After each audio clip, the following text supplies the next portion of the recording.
So guys, Nigerians have blasted Wole Soyinka for the statement he made yesterday against Peter Obi in South Africa. According to him, Peter Obi did not win the 2023 presidential elections and Labour Party members are aware of it but are just telling Nigerians lie. And Nigerians on the internet have come out to face Wole Soyinka. According to them, we are the ones that voted for Peter Obi. We are the ones that voted during the 2023 presidential election. You cannot come and impose on us who we voted for. I want us to watch this video where this analyst sent a strong message to Wole Soyinka. Watch this video, guys. My fraternal greetings to everyone. Today I want to talk about the incoherence upon incoherence of Wole Soyinka. Enough is enough. We've tolerated this man for a long time. It's a big shame to the literary community.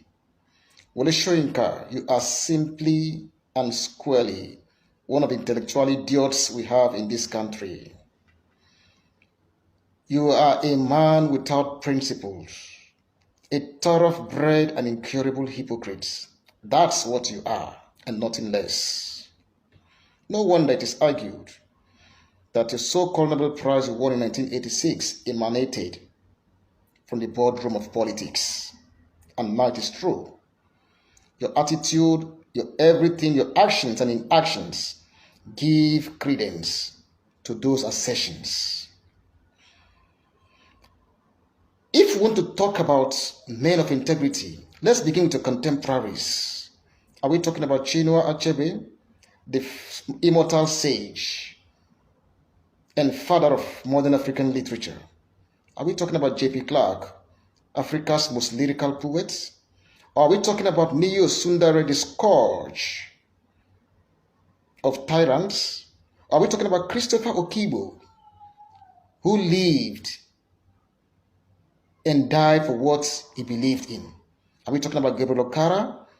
Who are we going to juxtapose you with, Wole Soyinka?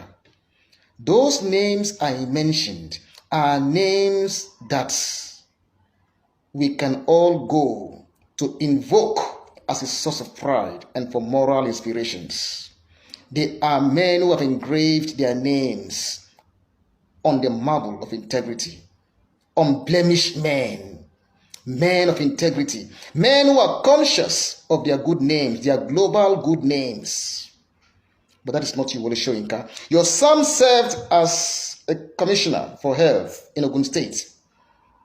He destroyed the health sector in that state, looted everything and left. He left the health sector in Ogun State in shambles. That is your own son. Which of the sons of your contemporaries are smeared their father's name in that way? Mention one. Today's government is 100 times worse than the GEJ's government. None of you came out to protest. You even wrote describing the wife of GEJ as a hippopotamus and the president himself, GEJ, as a King Nebuchadnezzar. But everything happening in this government, people like you never came out to protest. But a few days ago, you came out to call the youths fascist and talking rubbish. Please go and sit down. From what this man just said in this video, Wole Soyinka has never spoken against the insecurity that is bedeviling our nation. He has never spoken against the challenges Nigerians are facing. But at every little opportunity he gets, he comes out to attack Peter Obi. He comes out to attack young Nigerians who are clamoring for a better Nigeria and supporting Peter Obi. That's what he's doing at this point in time because he's a supporter of our current president, Tinubu. But that's not what we want in Nigeria at this point in time. And I believe that past generations, some of them are not getting this understanding that Nigerians have grown. The younger generation now understand the politics and want the best for the people.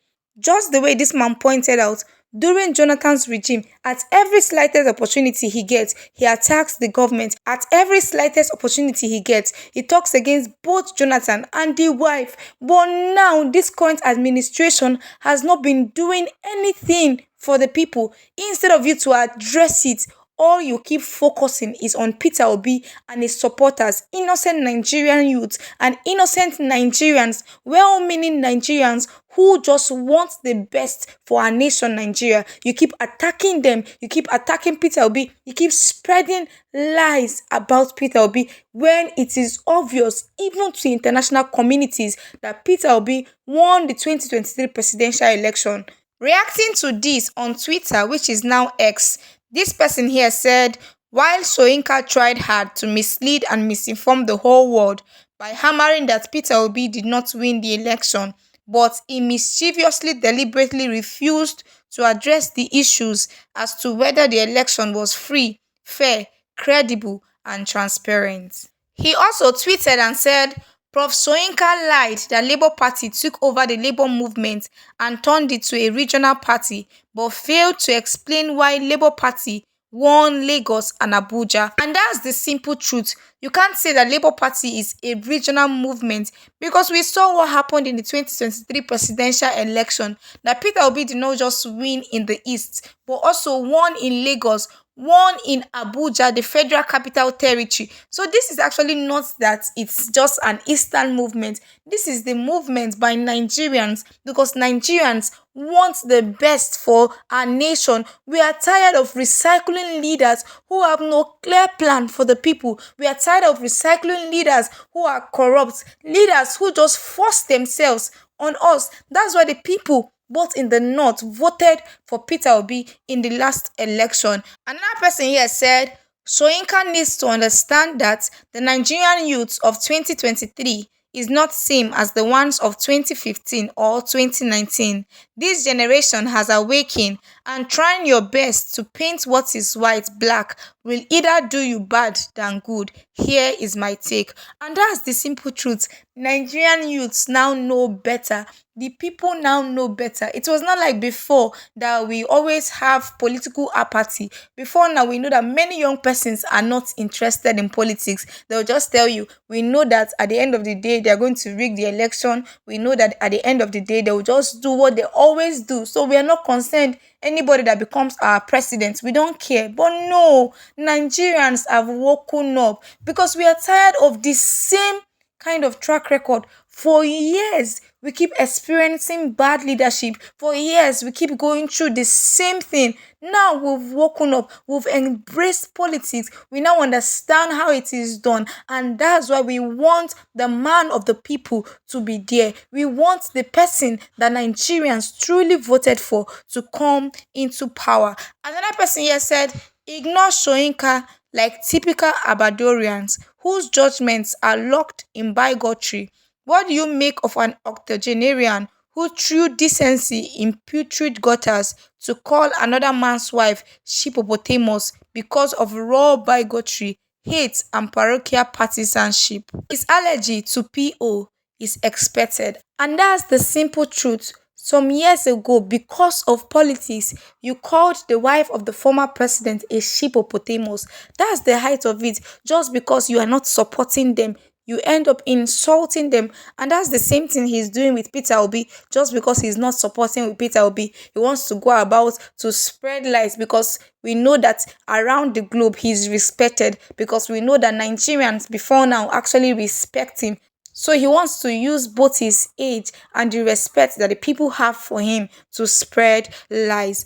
Another person here said, please leave this man. He is a highly disgruntling character, very deceitful and untrustworthy, mischievous and treacherous. Never knew he could be this despicable. Another person here also reacted and said he offered himself as APC propagandist.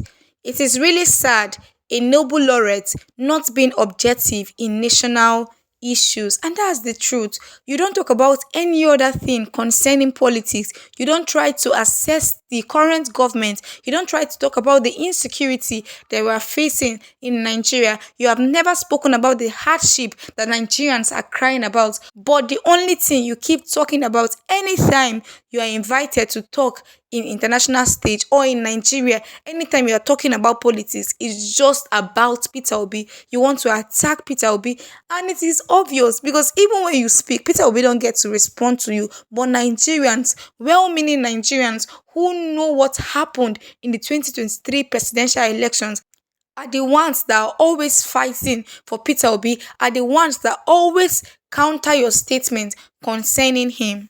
No one should be surprised about Soyinka's recent attitudes. Remember, these days in Nigeria, professors, learned judges are nepotistic, tribalistic, and extremely corrupt. And that's the simple truth. We cannot trust anyone anymore, even our judiciary that Nigerians were looking up to. At the end of the day, they also failed Nigerians. So it is difficult now in this country to trust anyone because you don't know what is happening behind the scene. Another person here reacted and said, Soyinka, LP leadership knew Obi lost 2023 polls, but they want to force lies on Nigerians. This insurrectionist, this cultist, who invaded a radio station at gunpoint, littered universities and the streets of Nigeria with cultism, is out again making bogus claims after what we witnessed with the PEPT judges. With all due respect, Prof. Fascis, sit this one out.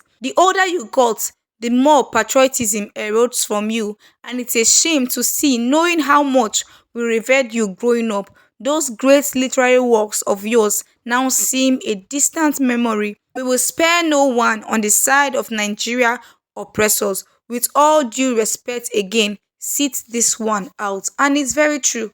While growing up, most of us, we revered Wole Soyinka, but seeing what he's doing of late, it is not encouraging to the Nigerian youth. And this is not what we want. Nigerians know what happened during the 2023 presidential elections. Nigerians know what the PEP judges did on Wednesday, 6th September 2023. Yet you go around the world, yet you go about spreading false news about Peter Obi, yet you go about spreading false news about politics in Nigeria instead of addressing the challenges that we are facing in this nation. That's why we will not give up as Nigerians, as well-meaning Nigerians. We will not give up until the Supreme Court give us justice in this matter, because even our older generations, they are failing us at this point in time. They are looking at issues they are meant to trash. They are looking at the truth, and yet they will come out telling the people lies. They will come out to attack us. They will come out to paint us black in the outside world. And this is not what we want. That's why we must get back our mandate